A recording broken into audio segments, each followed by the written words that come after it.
Hello and welcome to EveryDadDIY. I'm Gavin. Today we're going to be tearing apart this tyre inflator to have a look and see what's inside it. So stick with me and let's get started.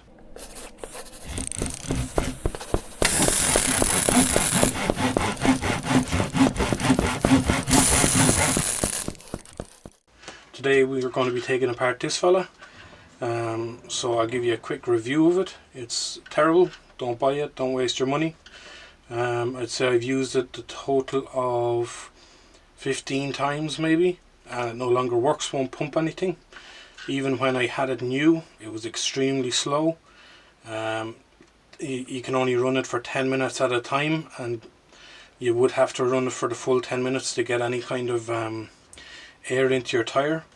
Also, this doesn't register. You have to keep having to take it off and put it back on for it to register the pressure, which is kind of useless when you're trying to pump up a tyre.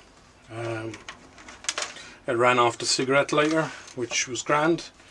What else? It's extremely noisy, and yeah, it just doesn't work very well. So if you're looking for a pump for your tyre, even just an occasional one like this, I wouldn't bother buying this one. So the second part of the video is we're going to take it apart and see exactly what's inside of it and how it works. So I don't think it's going to be too hard to take apart. I see a couple of Phillips screwdrivers or screws, so I'm just going to whip those out. The only good thing I can say about this is it was the cheapest, which obviously didn't work out in my favour. I know they're cheap and all the rest of it, but they should still be able to pump a wheel. That's the whole purpose of them. So let's have a look.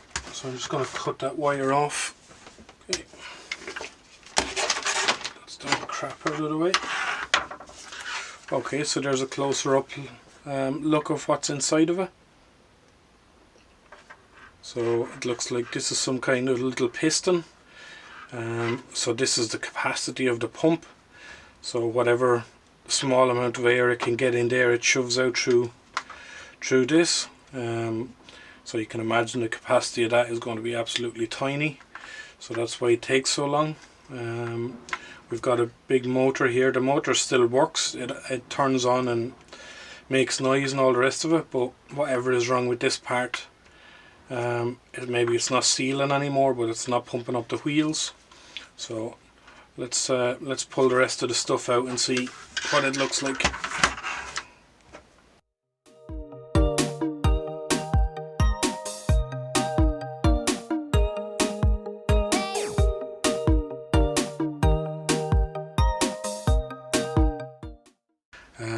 As you can see, there's not very much in it. We've got the plastics, the little lead that came off it, and the power lead as well. We've got a little piston and a cylinder. I can see exactly what's went wrong with it. I'm not sure if you're going to be able to pick this up on camera, but if you look at this one here, where the square meets up with the edges, you've got a little bit of room. On this side you don't.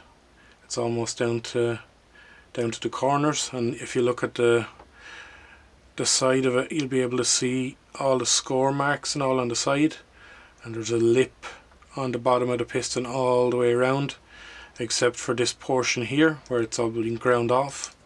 And the same thing inside the piston, or inside the cylinder, sorry. It is scored all over, but there's one particular area where it's really scored.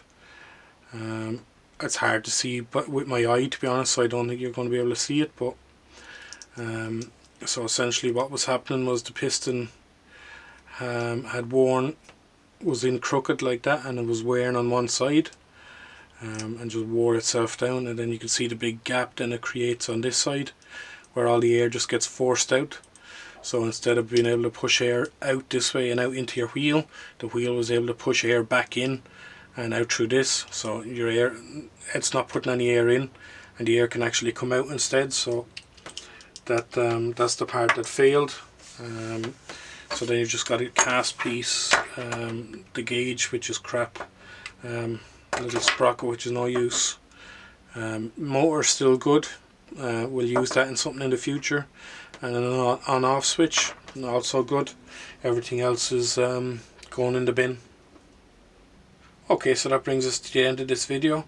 As you can see, there's not very much inside of it, and as I say, the parts that are inside are not the best quality, and we can obviously see where the wear marks and all are on the cylinder and on the piston, so we know the point of failure.